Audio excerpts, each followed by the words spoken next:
Today I'm going to show you how to paint non-metallic metal gold, the brush techniques, the colors and a few tricks that I use to get those buttery smooth finish. And of course, what better miniature to do so than the new Thorns the Redeemed, a fantastic Games Workshop miniature, one of the latest Age of Sigmar Stormcast Eternals that Games Workshop released, with amazing details and a lot of space to experiment and play with non-metallic metal. So let's grab your brushes and let some magic happen. Non-metallic metal, or NMM, is a technique that creates the illusion of a metallic surface reflecting the light using only matte paints without having to use metallic paints with some metallic pigments involved. The goal here is to mimic how real metal interacts with light, having very bright and sharp highlights contrasting with deep and dark shadows. In this case, we're going to use only 3 colors to simulate this effect, plus another color, but we're going to see that later. And those colors are dark rust to place a very dark and deep shadow, a mid-tone with grunge brown, and to push the highlights of the paint job we will add some ice yellow to the mix. As said before, non-metallic metal is all about creating a very strong contrast between shadows and highlights. So we start applying dark rust as first color because I want to set a very dark and rich brown tone as a shadow for my non-metallic metal gold. So I start covering the whole miniature or the whole metallic parts of the miniature with this color, paying attention to apply thin layers and coming back for a second coat if needed. Once the base coat is applied, it's time to think how the lights will hit your miniature. In my case, I kept the light coming from above. This is particularly important now because we are going to set the base on which we will apply all our next highlights. The first very important thing to notice when applying our mid-tone is that you have to thin it down quite properly, because the last thing you want is a very rigid and strong transition between those two colors, and in non-metallic metal, smoothness does a lot of the work. So I applied my grunge brown across around 70% of the model surface, paying attention to let the dark rust visible, especially in the lower parts of the miniature.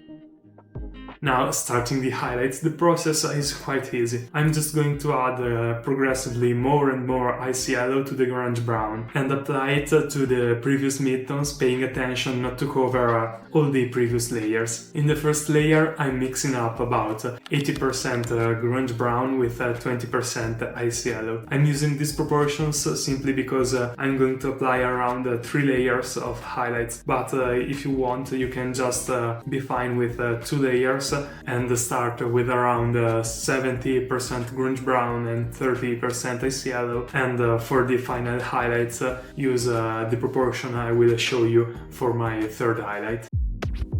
I can't stress you enough on thinning down your paints properly. If you're struggling because sometimes adding water to your paints to thin them down can make them too runny and you can lose most of the control you have over your paint. In first place, I feel you. I struggled a lot in the beginning with this issue. And in second place, I have a trick that maybe will help you in this case. What I will suggest you to do is to use a sun glaze medium instead of water, or to use part glaze medium and part of water to thin down your paints. I tried it and it works like a charm. In this project, I basically used just this glaze medium to thin down my paints, and I didn't have to add a single drop of water. The result I got was very stunning, and I started to think that maybe this is one of the biggest secrets that a lot of experienced and very professional painters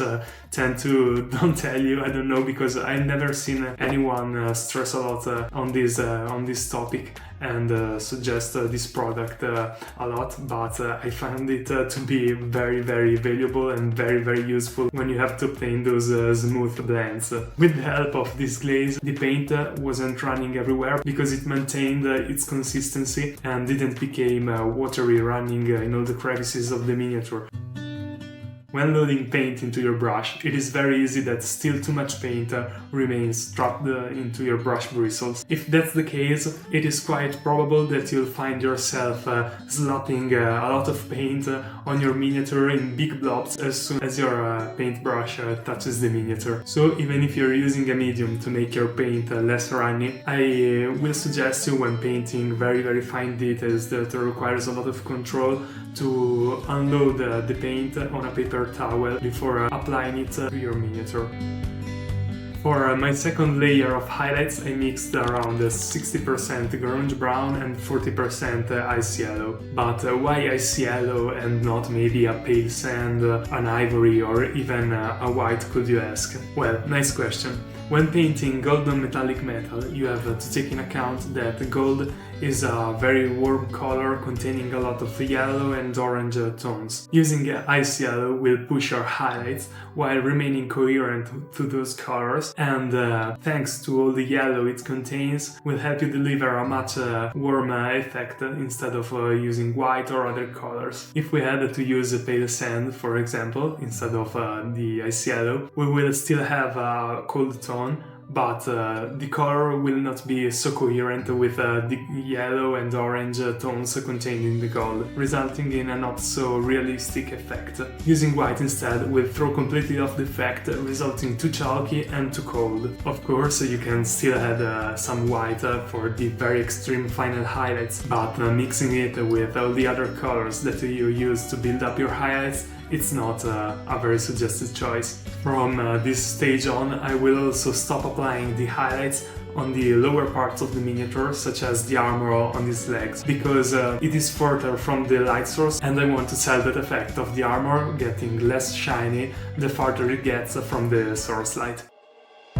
For the third layer of highlights, I used around 30% grunge brown and 70% ice yellow. In this phase, I exaggerated the highlights over the top parts of the miniatures, making sure that all the parts directly facing the light were brighter than the one that were placed farther away. And as always, for each layer, I kept painting smaller parts than the previous layer. The last touch was to add some small dots of pure ice yellow on the brightest parts of the armor.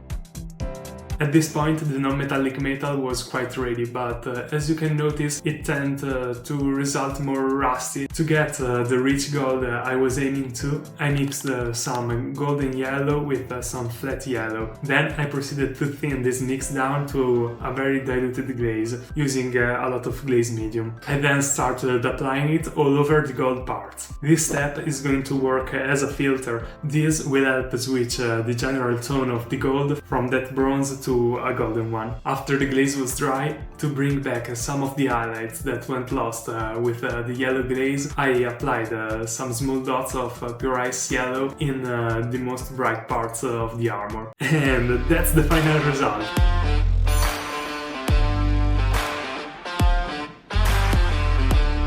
I am very happy of how my non-metallic metal gold turned out. During all the paint job, I especially loved seeing all the layers stacking upon each other and bringing gradually to life that non-metallic metal effect. I hope that you enjoyed the video. If that's the case, let me know in the comment down below, and also let me know what's your favorite way to paint non-metallic metal. Let me know if you already knew or used any medium or trick that you find particularly useful when painting non-metallic metal. Don't also forget to leave a like and subscribe, and till the next video, keep moving forward through your journey into this big mini sword.